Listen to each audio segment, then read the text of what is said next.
Di ujung timur Pulau Jawa ada sebuah wilayah yang diselimuti kabut pagi dan suara ombak yang lembut memecah sunyi.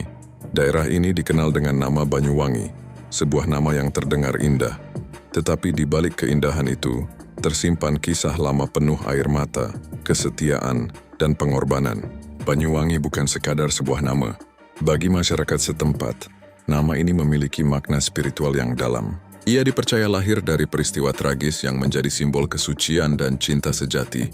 Kisah ini telah diwariskan dari mulut ke mulut selama ratusan tahun, menjadi bagian dari identitas dan kepercayaan masyarakat Blambangan, kerajaan kuno yang pernah berdiri megah di wilayah ini. Konon, dahulu kala, sebelum nama Banyuwangi dikenal, wilayah ini masih berupa hutan lebat dan sungai yang mengalir jernih. Disinilah, menurut legenda, hiduplah seorang perempuan cantik bernama Sri Tanjung, bersama suaminya yang gagah dan setia, Sida Paksa. Keduanya dikenal memiliki cinta yang tulus dan hati yang suci. Namun takdir berkata lain, cinta yang indah itu harus diuji dengan fitnah dan pengkhianatan yang mengguncang seluruh kerajaan. Suatu ketika Sri Tanjung dituduh berkhianat kepada suaminya. Fitnah itu menyebar dengan cepat, dan Sida Paksa yang baru kembali dari medan perang tak mampu menahan amarahnya. Ia percaya pada kabar buruk itu tanpa sempat mencari kebenaran. Dengan hati hancur, Sri Tanjung hanya bisa menangis dan bersumpah kepada suaminya, "Jika aku memang bersalah, biarlah air sungai ini menjadi busuk. Namun bila aku tidak bersalah, maka airnya akan menjadi wangi." Setelah mengucapkan sumpah itu, Sri Tanjung menjatuhkan dirinya ke dalam sungai. Seketika, air yang semula jernih berubah menjadi harum, memancarkan aroma wangi yang memenuhi seluruh wilayah itu. Penduduk sekitar yang menyaksikan kejadian itu pun percaya bahwa Sri Tanjung adalah lambang kesucian dan kebenaran, dan dari peristiwa itulah muncul nama Banyuwangi, yang berarti air yang harum. Sejak saat itu, legenda ini menjadi simbol cinta sejati dan kesucian hati, serta menjadi akar dari nama Banyuwangi yang kita kenal hingga hari ini. Bagi masyarakatnya, setiap aliran air dan setiap hembusan angin yang wangi adalah doa yang dikirim dari arwah suci Sri Tanjung, menjaga tanah mereka agar tetap subur dan damai. Di masa ketika kerajaan-kerajaan besar masih berjaya di tanah Jawa, berdirilah sebuah kerajaan bernama Blambangan. Kerajaan ini terletak di ujung timur Pulau Jawa, dikelilingi hutan lebat, gunung yang menjulang, dan sungai yang berkilau bagai kaca di bawah sinar mentari. Di kerajaan inilah kisah cinta abadi antara Sri Tanjung dan Sida Paksa bermula. Sri Tanjung dikenal sebagai seorang perempuan yang bukan hanya cantik, tetapi juga berhati lembut dan berakhlak suci. Ia adalah putri dari keluarga bangsawan yang dihormati, rakyat Blambangan karena kebijaksanaan dan kesabarannya. Sementara Sida Paksa adalah seorang prajurit gagah, pemberani dan sangat setia kepada rajanya.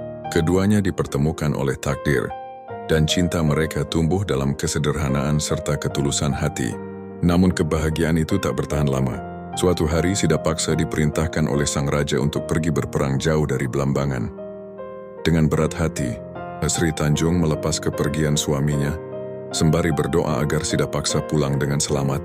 Hari berganti minggu, minggu berganti bulan, dan Sida Paksa tak juga kembali. Selama kepergian Sida Paksa, muncul seorang pejabat istana yang diam-diam menaruh hati pada Sri Tanjung. Namun karena cintanya bertepuk sebelah tangan, ia menaruh dendam. Ketika Sida Paksa akhirnya kembali dari medan perang, sang pejabat menyebarkan fitnah mengatakan bahwa Sri Tanjung telah berselingkuh selama suaminya pergi. Sida Paksa yang mendengar fitnah itu diliputi amarah dan kekecewaan. Ia tak lagi mendengar kata hati, tak lagi mencari kebenaran. Dengan wajah penuh luka batin, ia membawa Sri Tanjung menuju tepi sungai di pinggiran hutan. Di tempat sunyi itu, Sri Tanjung menatap mata suaminya. Air matanya jatuh satu persatu, membasahi tanah yang kelak dikenal dengan nama Banyuwangi. Ia berkata dengan suara bergetar, "Jika benar aku bersalah, biarlah air ini menjadi busuk. Namun bila aku tidak bersalah, maka biarkan air ini menjadi wangi, agar dunia tahu cinta dan kesetiaanku tak ternoda." Seketika Sri Tanjung menenggelamkan dirinya ke dalam sungai. Air itu bergejolak, berputar, dan perlahan memunculkan aroma harum yang luar biasa. Wangi itu menyebar ke seluruh penjuru, membuat Sida Paksa tertegun. Ia jatuh berlutut menangis dalam penyesalan yang mendalam. Sejak saat itu air sungai tersebut dikenal sebagai Banyuwangi, dan tempat itu menjadi simbol kesucian cinta seorang wanita yang rela berkorban demi kebenaran. Masyarakat percaya arwah Sri Tanjung masih menjaga tanah itu hingga kini, menjadi penolak bala penuntun bagi hati yang tersesat, dan sumber berkah bagi mereka yang percaya pada cinta yang tulus.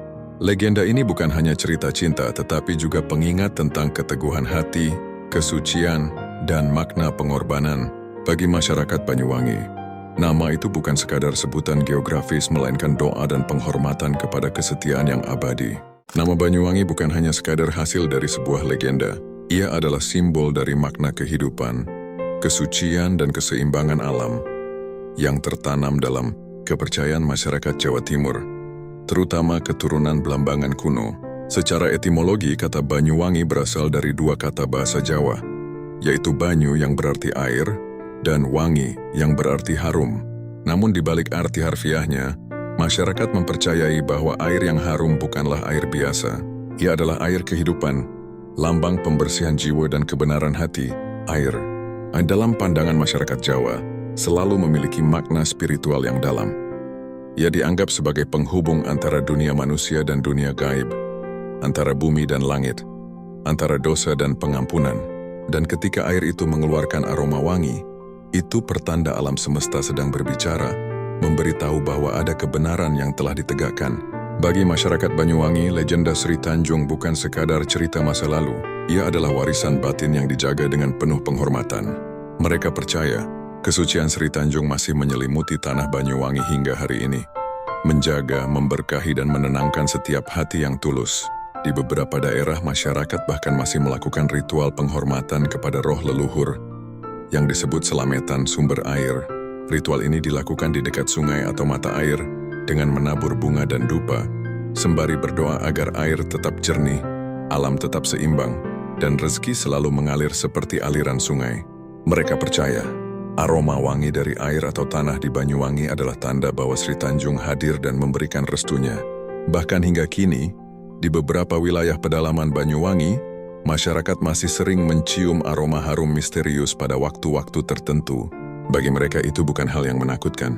Sebaliknya, itu diyakini sebagai tanda bahwa arwah baik sedang lewat, dan tempat itu diberkahi oleh kesucian. Selain itu, wangi juga menjadi simbol kebersihan hati dan kejujuran. Seorang yang berhati baik akan wangi dalam arti spiritual, sedangkan orang yang berbuat jahat akan meninggalkan bau yang buruk dalam kehidupannya. Filosofi inilah yang menjadi dasar dalam nama Banyuwangi. Sebuah pengingat bahwa keharuman sejati berasal dari hati yang bersih dan niat yang tulus. Dari generasi ke generasi, kisah ini terus hidup dalam tutur rakyat, dalam nyanyian, dan dalam ritual budaya. Nama Banyuwangi tidak hanya dikenang karena keindahan alamnya, tetapi karena keharumannya yang abadi dalam sejarah dan kepercayaan. Ia menjadi simbol antara yang terlihat dan tak terlihat, antara dunia manusia dan alam roh, antara cinta dan pengorbanan yang abadi. Banyuwangi terletak di ujung timur Pulau Jawa, seolah menjadi gerbang yang menghubungkan Pulau Jawa dan Pulau Bali. Disinilah, setiap pagi sinar pertama matahari menyapa bumi Nusantara, menjadikan Banyuwangi dikenal dengan julukan The Sunrise of Java, tempat pertama di Jawa yang merasakan hangatnya cahaya mentari. Secara geografis, wilayah Banyuwangi dikelilingi oleh gunung-gunung yang megah, lautan yang luas, dan hutan tropis yang masih asri. Di sebelah barat berdiri Gunung Ijen, dengan kawahnya yang terkenal di seluruh dunia karena fenomena api biru, yang hanya dapat dilihat di 2 tempat di dunia. Masyarakat sekitar meyakini, cahaya biru yang menyala di kawah itu bukan sekadar fenomena alam, melainkan simbol spiritual dari kesucian Sri Tanjung. Api suci yang tak pernah padam, tanda bahwa cinta dan kebenaran selalu hidup di tanah ini. Dari lereng gunung hingga tepian pantai, aliran sungai mengukir keindahan alam. Banyuwangi dengan tenang dan teratur. Bagi masyarakat setempat, setiap aliran air, setiap batu besar, bahkan setiap pohon yang tumbuh di hutan, memiliki penunggu dan penjaga gaib yang dihormati. Mereka percaya bahwa Banyuwangi bukan hanya tanah biasa, melainkan tanah yang dijaga oleh roh suci dan diberkahi oleh alam semesta. Di wilayah selatan, terbentang pantai-pantai indah seperti Pulau Merah dan Grajagan, dengan pasirnya yang halus dan ombak yang bergulung lembut. Disinilah masyarakat kerap mengadakan upacara adat larung sesaji, menghaturkan doa dan persembahan kepada penguasa Laut Selatan, agar alam tetap damai dan hasil bumi berlimpah. Sementara di utara, sawah-sawah hijau terbentang sejauh mata memandang. Udara terasa segar, tanahnya subur dan hasil pertanian melimpah. Bagi warga Banyuwangi, semua kesuburan ini tidak datang tanpa alasan. Mereka percaya ini adalah berkah dari kesucian Sri Tanjung, yang air wanginya dahulu membasuh tanah ini, menjadikannya hidup dan subur hingga kini. Di tengah keindahan alamnya, Banyuwangi juga menjadi tempat yang penuh keheningan spiritual. Beberapa tempat dipercaya sebagai lokasi meditasi para leluhur, di mana orang-orang datang bukan hanya untuk menikmati keindahan alam, tetapi untuk mencari ketenangan batin. Gunung Raung misalnya, selain dikenal karena keindahannya, juga dianggap sebagai tempat sakral yang dihuni oleh roh penjaga. Alam Banyuwangi seperti menyatu dengan cerita rakyatnya. Gunung, sungai, laut, dan hutan bukan sekadar pemandangan. Mereka adalah bagian dari narasi panjang tentang cinta, kesetiaan, dan keseimbangan. Setiap suara gemericik air dan setiap embusan angin di tanah ini seolah berbisik, "Ingatlah, dari air yang wangi inilah lahir kehidupan dan cinta yang suci." Bagi masyarakat Banyuwangi, keindahan alam bukan hanya anugerah yang dilihat mata, tetapi juga warisan spiritual yang harus dijaga hati. Mereka meyakini bahwa menjaga alam berarti juga menghormati Sri Tanjung dan leluhur yang telah menanamkan kesucian di tanah ini. Sejarah Banyuwangi tidak bisa dilepaskan dari masa kejayaan kerajaan-kerajaan besar yang pernah berdiri di tanah Jawa. Dahulu kala wilayah ini termasuk dalam kekuasaan Kerajaan Blambangan, kerajaan terakhir yang menjadi benteng pertahanan Hindu di Pulau Jawa setelah runtuhnya Majapahit. Blambangan bukan sekadar kerajaan kecil di timur, tetapi simbol kekuatan, kesetiaan, dan kemandirian rakyatnya. Dalam catatan sejarah, kerajaan ini dikenal tangguh dan sulit ditundukkan. Bahkan ketika Majapahit melemah, Blambangan tetap tegak, mempertahankan adat, kepercayaan, dan kebudayaannya sendiri. Rakyatnya dikenal berani, keras dalam pendirian, dan sangat mencintai tanah kelahiran mereka. Nilai-nilai inilah yang kemudian menurun hingga menjadi karakter masyarakat Banyuwangi hari ini. Setia, kokoh, dan pantang menyerah. Namun kejayaan itu tak berlangsung selamanya. Ketika gelombang kekuasaan dari luar datang, Blambangan menjadi rebutan antara Kerajaan Mataram, Bali, dan kekuatan kolonial Belanda. Perang demi perang meletus di tanah ini, membakar sawah, memporak-porandakan pemukiman, dan menguji kesetiaan rakyatnya. Salah satu perang terbesar yang tercatat dalam sejarah adalah Perang Puputan Bayu, yang terjadi pada tahun 1771. Dalam perang itu, rakyat Blambangan memilih berperang hingga titik darah penghabisan daripada menyerahkan diri kepada penjajah Belanda. Kata Puputan sendiri berarti berperang sampai mati. Semangat perjuangan ini mencerminkan nilai yang sama dengan kisah Sri Tanjung. Kesetiaan, pengorbanan, dan kehormatan yang dijaga hingga akhir hayat. Dari masa kerajaan hingga penjajahan, nama Banyuwangi terus disebut dengan penuh hormat dan makna. Para penjajah yang datang mencatat nama ini dalam arsip-arsip kolonial dengan rasa kagum. Mereka tak sekadar melihatnya sebagai nama tempat, tetapi sebagai simbol dari perlawanan dan keharuman jiwa rakyat yang tak mudah ditaklukkan. Ketika Belanda mulai menanamkan kekuasaan di wilayah Jawa Timur, Banyuwangi menjadi pusat perlawanan rakyat timur. Hutan-hutan lebat di lereng Gunung Ijen menjadi tempat persembunyian para pejuang. Rakyat saling bahu-membahu, menyembunyikan pasukan, memberi makanan, dan menjaga semangat juang agar tak padam. Namun di balik semua perlawanan dan penderitaan itu, ada pula kisah kesetiaan yang terus dijaga. Rakyat Banyuwangi tetap mempertahankan upacara adat, tarian, dan doa-doa leluhur di tengah tekanan penjajah. Mereka percaya, selama tradisi dan doa tetap hidup, maka tanah Banyuwangi akan selalu terlindungi oleh roh-roh suci dan berkah Sri Tanjung yang mewangi. Masa penjajahan mungkin membawa penderitaan, tetapi juga menumbuhkan rasa persatuan dan cinta tanah air. Banyuwangi menjadi saksi betapa cinta kepada tanah kelahiran mampu menumbuhkan kekuatan luar biasa dalam diri rakyatnya. Disinilah lahir makna baru dari nama Banyuwangi, bukan hanya tentang air yang harum, tetapi tentang semangat dan perjuangan yang tetap mewangi, meski darah dan air mata pernah menetes di tanahnya. Di balik nama Banyuwangi yang mewangi dan indah diucap, tersimpan kekayaan budaya yang lahir dari perpaduan sejarah, kepercayaan, dan alam yang subur. Masyarakat Banyuwangi tumbuh dengan semangat gotong royong, kesederhanaan, dan penghormatan kepada leluhur. Segala aktivitas hidup, dari menanam padi hingga menggelar pesta adat, selalu disertai doa dan ritual, karena mereka percaya bahwa alam dan manusia harus hidup selaras. Salah satu warisan budaya yang paling terkenal adalah kesenian gandrung. Tarian ini bukan sekadar hiburan, tetapi ungkapan syukur dan kebahagiaan masyarakat Banyuwangi setelah masa panen tiba. Penari perempuan, yang disebut Gandrung Sewu, menari dengan anggun sambil mengenakan busana berwarna merah dan emas. menggambarkan semangat serta pesona bumi Blambangan. Gerakannya lemah gemulai, namun penuh energi seakan menjadi lambang keteguhan hati perempuan Banyuwangi yang lembut, tapi kuat dalam pendirian. Selain gandrung, masyarakat Banyuwangi juga memiliki upacara seblang, sebuah ritual sakral yang diyakini sebagai bentuk komunikasi dengan roh penjaga desa.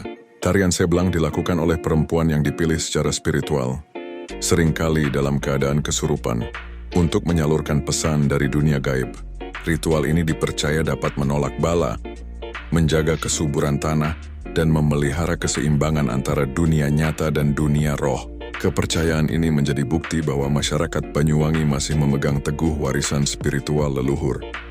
Meski zaman terus berubah, dalam kehidupan sehari-hari, nilai-nilai adat juga tercermin dalam tradisi Slametan.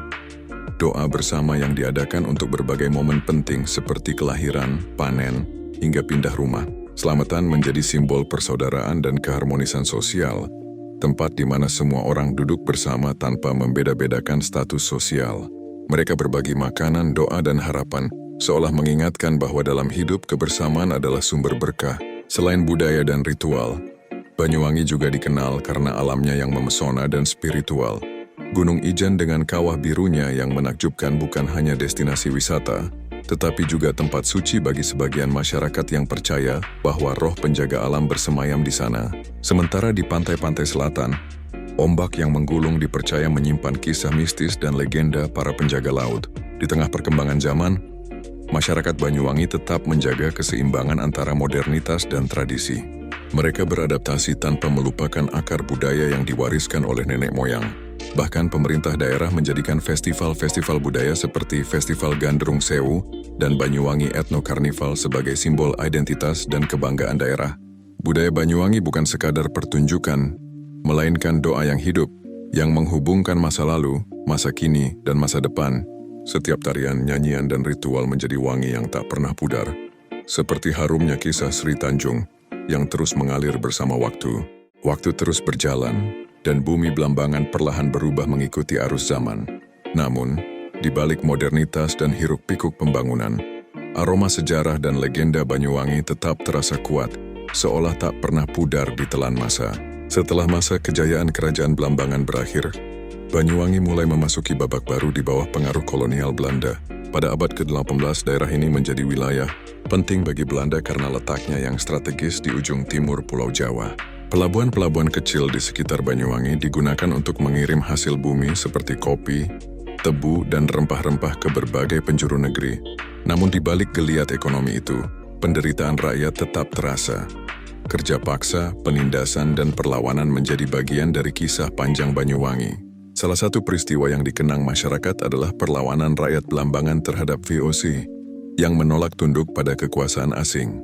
Perang Puputan Bayu pada tahun 1771 menjadi simbol keberanian rakyat Banyuwangi mempertahankan tanah kelahiran mereka. Meski akhirnya kalah, semangat juang itu tak pernah padam.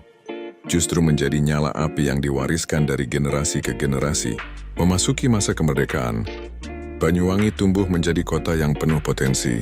Wilayahnya yang luas, tanahnya yang subur, dan letaknya yang strategis membuat Banyuwangi menjadi penghubung antara Jawa dan Bali. Pemerintah Republik Indonesia kemudian meresmikan Banyuwangi sebagai kabupaten administratif pada tahun 1950, melalui peraturan resmi pasca pembentukan daerah-daerah otonom di Jawa Timur. Sejak saat itu, nama Banyuwangi tidak lagi hanya hidup dalam legenda, tetapi juga dalam catatan sejarah negara. Kini Banyuwangi dikenal sebagai The Sunrise of Java, tempat pertama di Pulau Jawa yang disapa matahari setiap pagi. Julukan ini bukan hanya karena letak geografisnya di ujung timur, tetapi juga melambangkan semangat masyarakatnya yang pantang menyerah dan selalu optimis menyongsong hari baru. Pemerintah daerah dan masyarakat terus berupaya mengembangkan Banyuwangi menjadi kota wisata budaya dan ekowisata unggulan. Gunung Ijen dengan fenomena api birunya, pantai Pulau Merah yang memesona, hingga Taman Nasional Alas Purwo yang sakral dan mistis, menjadikan Banyuwangi sebagai permata di ujung Jawa. Namun di balik pesona alam itu, nilai-nilai tradisi tetap dijaga. Setiap festival budaya, setiap tarian, dan setiap kisah legenda yang diceritakan kembali, menjadi bukti bahwa Banyuwangi bukan sekadar kota, melainkan jiwa dari masa lalu yang hidup dalam masa kini. Bagi masyarakatnya, Banyuwangi bukan hanya tempat tinggal tetapi juga tanah berkah yang mengajarkan kesetiaan, keberanian, dan keharuman hati. Nama Banyuwangi terus diucapkan dengan rasa hormat dan bangga, karena di dalamnya tersimpan kisah cinta sejati, kesetiaan tanpa batas, dan pengorbanan yang mewangi sepanjang zaman. Dan hingga hari ini, legenda Sri Tanjung masih menjadi simbol suci yang diyakini membawa keberuntungan bagi siapapun yang menjunjung nilai kejujuran dan kesetiaan. Dari legenda itulah lahir kota yang harum namanya Banyuwangi, kota yang wangi dari sejarah dan berkilau dari budaya.